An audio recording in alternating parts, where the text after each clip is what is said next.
আমাকে বিয়ে করে সুখে সংসার করতে দিবি না, আমিও কাউকে এই গ্রামে সুখে থাকতে দেবো না। আমি ফিরে আসবো, আর সেদিন শ্মশানে পরিণত হবে এই গ্রাম, কেউ রেহাই পাবে না। এই বলে সে মৃত্যুর কোলে ঢলে পড়ল। তারপর তারা পূর্ণিমার দেহ দাহ না করে সেই মাঠের মাটিতে পুঁতে দিল। আজকের গল্প তান্ত্রিক পাগলা বাবা। গল্প পাঠে থাকছি আমি আরজে রাজ। চ্যানেলে নতুন হয়ে থাকলে চ্যানেলটিকে লাইক, কমেন্ট, শেয়ার এবং সাবস্ক্রাইব করে পাশে থাকুন।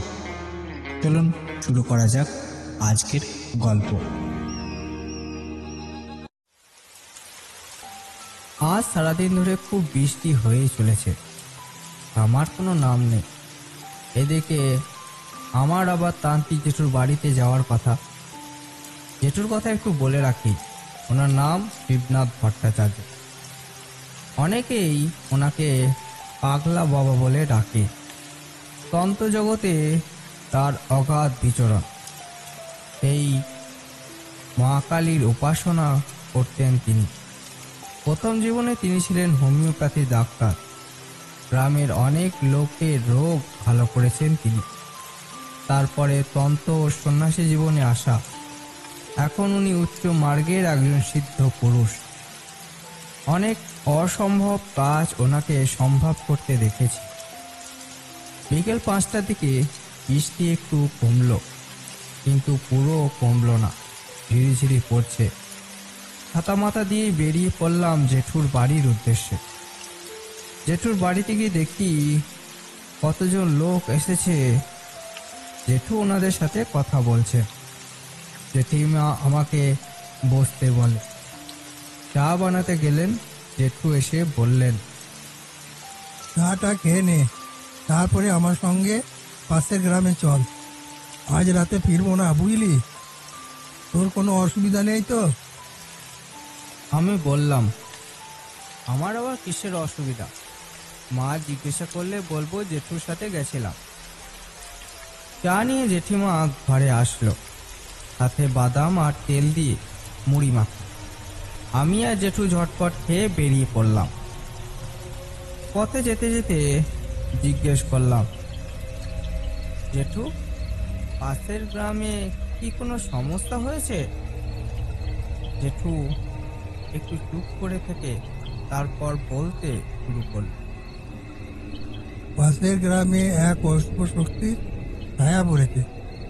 এই শক্তি যেই সে শক্তি নয়, আমার অভিজ্ঞতা থেকে জানি। আমি জেঠুকে বললাম, তাহলে এই অশুভ শক্তিকে আটকাতে হবে জেঠু। আগে গ্রামে গিয়ে সবটা জানতে হবে। অতীতে এমন কি ঘটেছিল যার জন্য ওই গ্রামে এই দুর্দিন নেমে আসলো? কথা বলতে বলতে আমরা নীলকণ্ঠপুর গ্রামে এসে পৌঁছালাম। জেঠু নিজের আর আমার গাত্র বন্ধন করে দিলেন।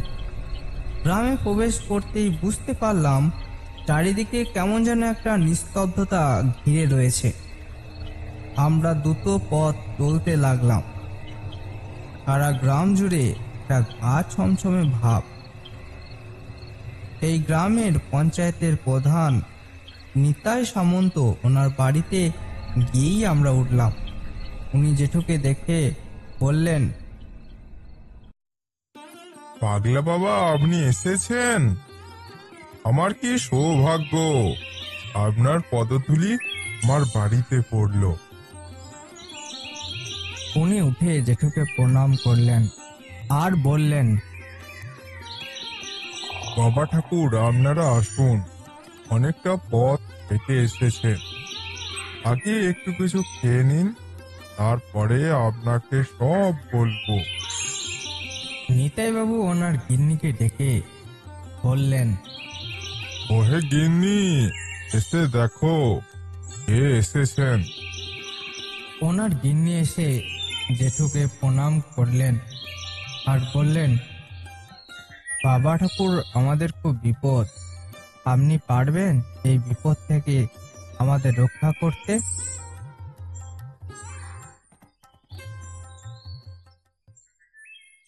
নিতাই বাবু বললেন, সেসব হবে ক্ষণ, আগে তুমি ওনাদের জন্য জলখাবারের ব্যবস্থা করো। নিতাই বাবুর গিন্নি রান্নাঘরে চলে গেলেন। বেশ কিছু সময় পর খাবার নিয়ে আসলেন ফুলকো লুচি, ছোলার ডাল আর বেগুন ভাজা, সাথে পায়েস। আমরা হাত মুখ ধুয়ে খেতে বসলাম।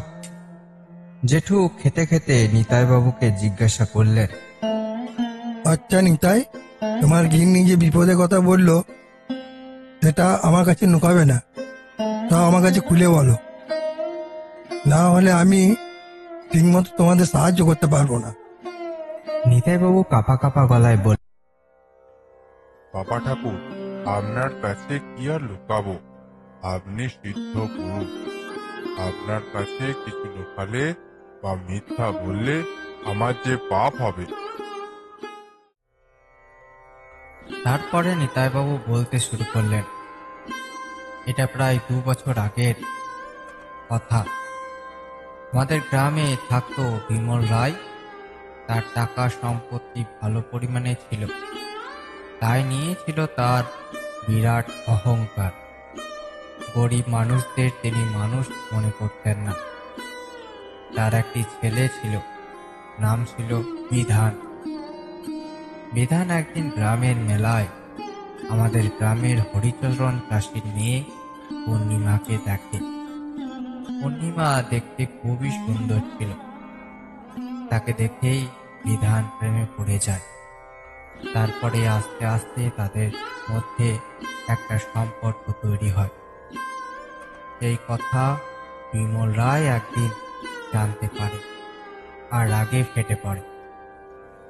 সে ছেলেকে বলে, তুই আমার মান সম্মান সব শেষ করে দিলি। আমার ছেলে হয়ে তুই একটা চাষির মেয়েকে ভালোবাসছিস? ছি ছি। ছেলে বলে, বাবা, ভালোবাসায় উঁচু নিচু হয় না। আমি ওকে ভালোবেসেছি, ওকেই বিয়ে করব। বিমল বাবু বলেন, তাহলে তোকে আমি ত্যায্য পুত্র করব। বিধান বলল, তোমার যা করার তুমি করো, আমি আমার কাজ করব। এই বলে সে ঘর থেকে বেরিয়ে গেল। সেদিন সন্ধ্যাকালে গ্রামের কালী মন্দিরে বিধান আর পূর্ণিমা বিয়ে করল। হঠাৎ একজন এসে বিধানকে খবর দিল তার পিসি নাকি খুবই অসুস্থ। এখনই না গেলে হয়তো শেষ দেখা আর হবে না। বিধান পূর্ণিমাকে তার বাড়িতে গিয়ে চলে গেল পিসিমার বাড়ির উদ্দেশ্যে। সে তখন জানতো না তাকে মিথ্যা খবর দেওয়া হয়েছে। এই সুযোগে বিমল লোকজন নিয়ে চলে যায় পূর্ণিমার বাড়িতে। গিয়ে বাড়ির সব জিনিসপত্র ভেঙে গুড়িয়ে দেয়।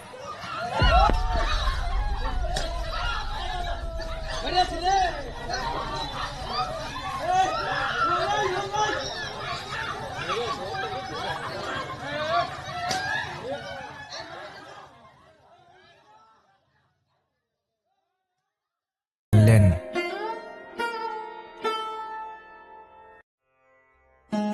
তারপরে পূর্ণিমার বাবা ও মাকে বেঁধে রেখে তুলে নিয়ে যায় পূর্ণিমাকে।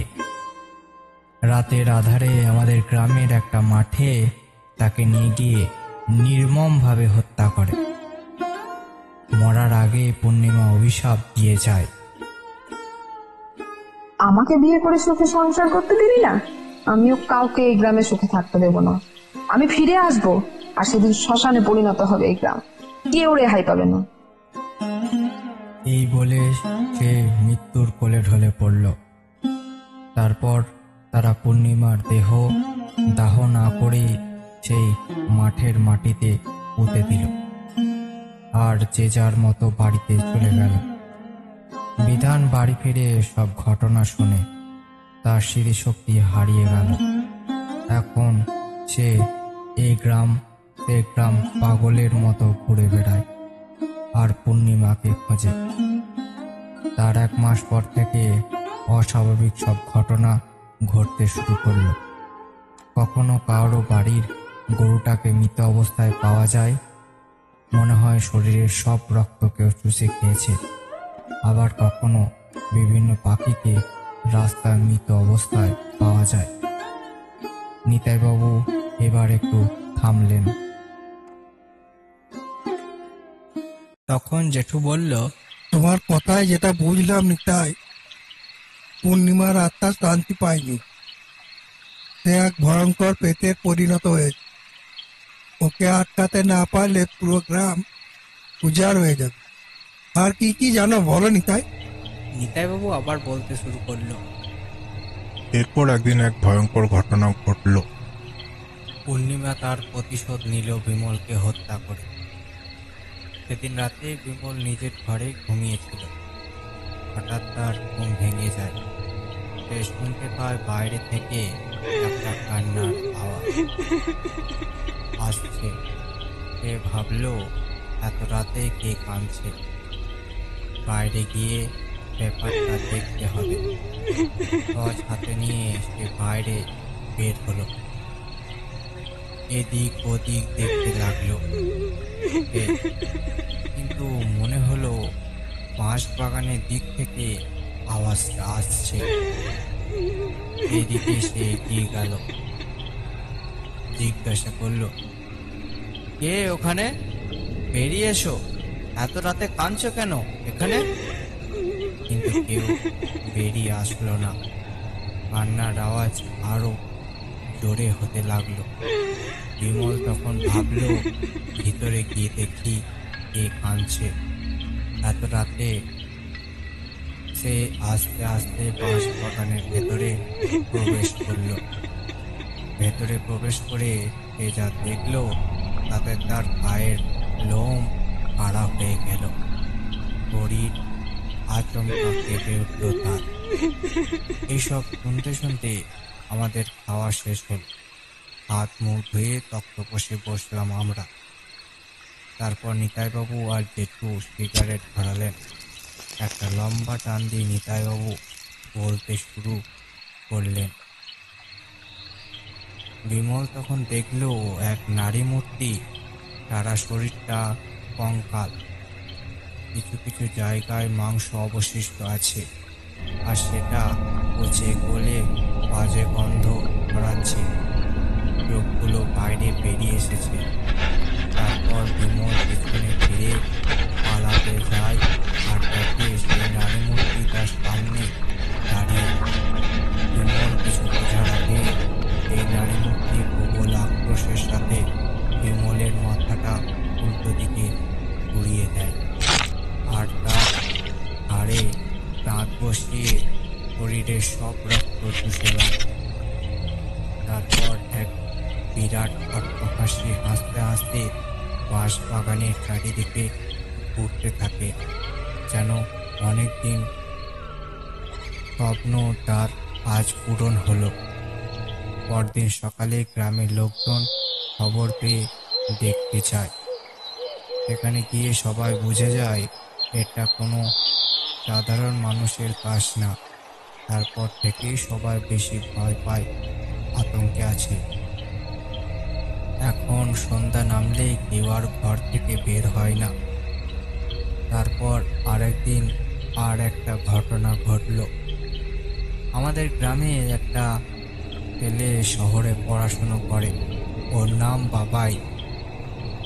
একদিন সন্ধেবেলা ও শহর থেকে ফিরছিল বাড়িতে। সে শহরে থাকতো, তাই এসব ব্যাপারে কিছু জানতো না। জানলে হয়তো সন্ধ্যাবেলায় ফিরত না।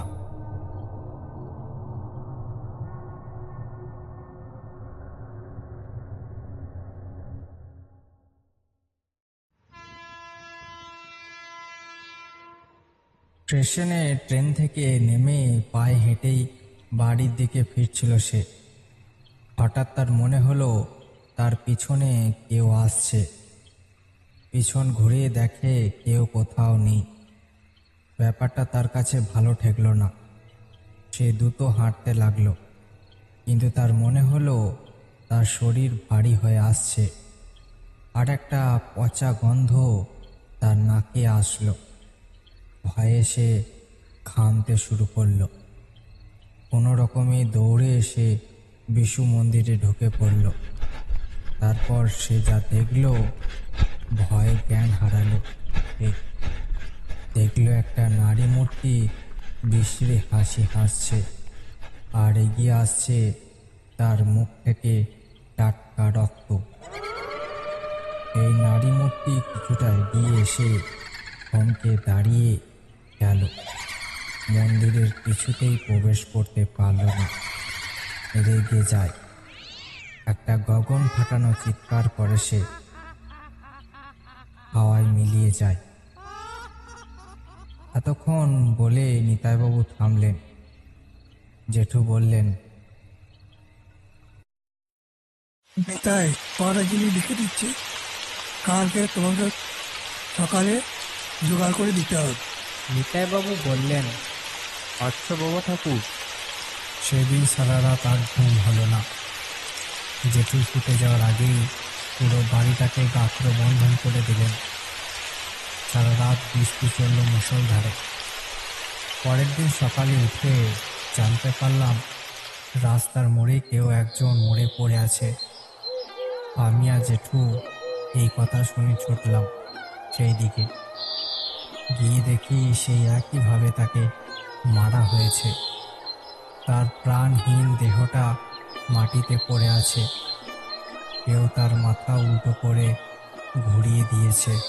শরীরটা রক্তশূন্য। সবাই ভয়ে জেঠুর পায়ে পড়ে কান্নাকাটি শুরু করলো, আর বলল, বাবা, আপনি আমাদের বাঁচান, না হলে আমরা কেউ আর বাঁচব না। এক এক করে এই পিশাচিনী সবাইকে শেষ করে দেবে। জেঠু সবাইকে আশ্বস্ত করে বলল, কেউ ভয় করো না, আজ রাতেই এই পিশাচিনীর খেলা শেষ করব। এখন সবাই বাড়ি চলে যাও, বিকালে নিতাই বাড়ি আসবে। বাড়িতে কেউ একা থাকবে না। আমরাও বাড়িতে এসে কিছু খেয়ে নিলাম। তারপর জেঠু নিতাইবাবুকে ডেকে বললেন, নিতাই, আমি যেগুলো আনতে বলেছিলাম সেগুলো ঠিক মতো এনেছো তো? নিতাইবাবু বললেন, হ্যাঁ বাবা ঠাকুর, সব জিনিস মিলিয়ে ঠিক মতো নিয়ে এসেছি। দুপুরে আমরা স্নান খাওয়া সেরে নিলাম। আমি শুয়ে বিশ্রাম নিলাম, কিন্তু জেঠু ছিল না। তিনি একটি পুরনো পুঁথি নিয়ে নাড়াচাড়া করছিলেন, আর কি যেন ভাবছিলেন। এর মধ্যেই দুপুর গড়িয়ে বিকেল হল। গ্রামের সবাই এক এক করে নিতাইবাবুর বাড়িতে এসে হাজির হলো। জেঠু সবাইকে বলল,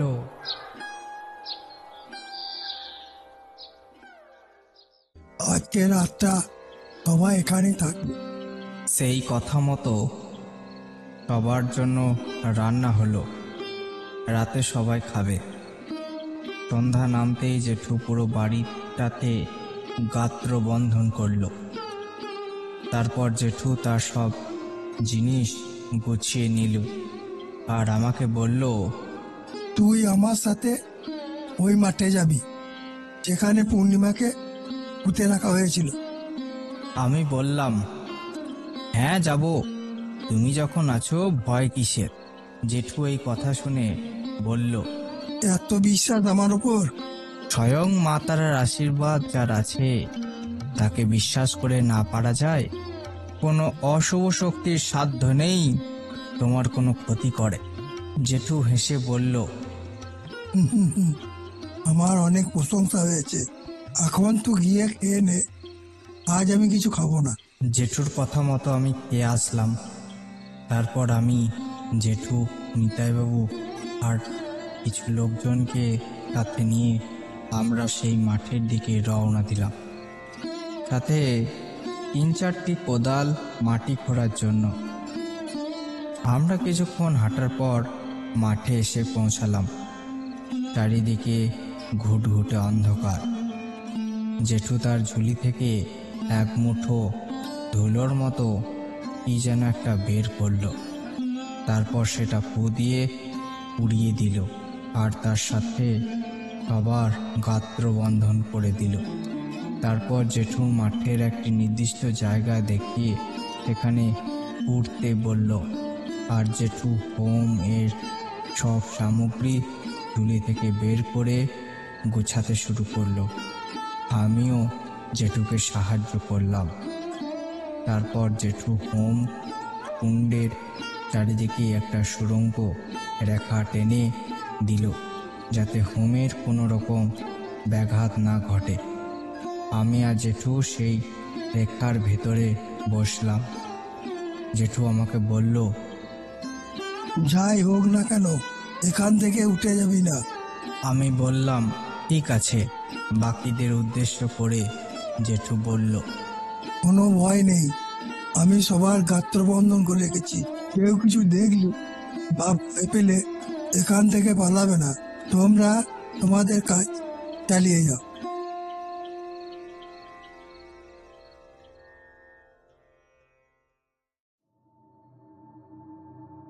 জেঠু এইবার হোম কুণ্ডে আগুন দিলেন আর এক এক করে হোমের জিনিস হোম কুণ্ডে আহুতি দিতে লাগলেন। কিছুক্ষণের মধ্যেই আকাশ কালো হয়ে এলো, চারিদিকে ঝড় উঠতে শুরু করলো। গাছগুলো এত জোরে দুলছে এখনই যেন ভেঙে পড়বে। যারা মাটি করছিল তাদের চোখে ধুলোবালি ঢুকে যায়, তাদের মাটি করতে খুবই অসুবিধা হয়। এইবার আমি যা দেখলাম তাতে আমার ভয়ে জ্ঞান হারানোর উপক্রম হলো। আমি দেখলাম একটি ছায়া মূর্তি হোমকুণ্ডের ভিতরে প্রবেশ করার চেষ্টা করছে, কিন্তু কোনো এক অদৃশ্য শক্তি তাকে ভিতরে আসতে বাধা দিচ্ছে। জেঠু এইবার চিৎকার করে বলল, পূর্ণিমা, আমি জানি তোর আত্মা এখনো শান্তি পায়নি, কিন্তু তোর প্রতিশোধ তো তুই নিয়েছিস। বিমলকে হত্যা করে গ্রামের মানুষরা তোর কি ক্ষতি করেছে? তুই তাদের কেন হত্যা করছিস? আমি তোকে বলছি, তুই তোর এই হত্যার লীলা বন্ধ কর। আমি তোকে কথা দিচ্ছি, তোর আত্মাকে মুক্তি পেতে আমি সাহায্য করব। তারপর একটা কান্নার আওয়াজ পাওয়া গেল। সে বলল, কি দোষ করেছিলাম আমি? ভালোবেসে বিয়ে করেছিলাম। আমার কত আশা ছিল আমাকে নিয়ে তোকে সংসার করব, কিন্তু সেটা হতে দেয়নি। ঠিক আছে, আমি চলে যাব। আপনি আমাকে মুক্তি দিন ঠাকুর। এই বলে আর কোনো আওয়াজ নেই। ঝড়টাও শান্ত হলো। এতক্ষণে নিতাইবাবু আর তার লোকজন মিলে পূর্ণিমার দেহ মাটি খুঁড়ে বের করে এনেছে। জেঠু হোমকুণ্ডে শেষ আহুতি দিয়ে কাল ভৈরবের নাম নিয়ে উঠে দাঁড়ালেন। তারপর পূর্ণিমার কঙ্কাল দেহটা তুলে নিয়ে শ্মশানের দিকে যেতে লাগলেন। আমরাও জেঠুর পিছনে যেতে লাগলাম। শ্মশানে পৌঁছে আমরা কাঠ দিয়ে একটা চিতা তৈরি করলাম। জেঠু পূর্ণিমার দেহ গঙ্গা জলে ধুয়ে দিলেন, কারণ তিনি চান পূর্ণিমার আত্মা যেন পবিত্রভাবে মুক্তি পায়। তারপর আমরা পূর্ণিমার কঙ্কালটা চিতার উপরে টুইয়ে দিলাম। জেঠুর মন্ত্র পড়ে চিতাতে আগুন দিল। তারপর আমরা বেশ কিছুক্ষণ অপেক্ষা করলাম। চিতা নিভে এলে জেঠু সেই চিতা ভস্ম থেকে পূর্ণিমার দেহাবশেষ নিয়ে একটি মাটির পাত্রে রেখে পাশের নদীতে ভাসিয়ে দিলেন। তারপর আমরা বাড়ি ফিরে গেলাম। সেখানে আরও একদিন ছিলাম, কিন্তু কোনো অস্বাভাবিক ঘটনা ঘটেনি। নিতাইবাবু বললেন, পাগলা বাবা, আপনার দয়াতেই এই গ্রাম আজ রক্ষা পেল। জেঠু হেসে বললেন, সবই ভগবানের ইচ্ছা, আমরা তো তাদের ইচ্ছাতেই চলি। এরপর আমরা নিতাইবাবুর, ওনার গিন্নি আর গ্রামের সবাইকে বিদায় জানিয়ে বাড়ির উদ্দেশ্যে রওনা দিলাম।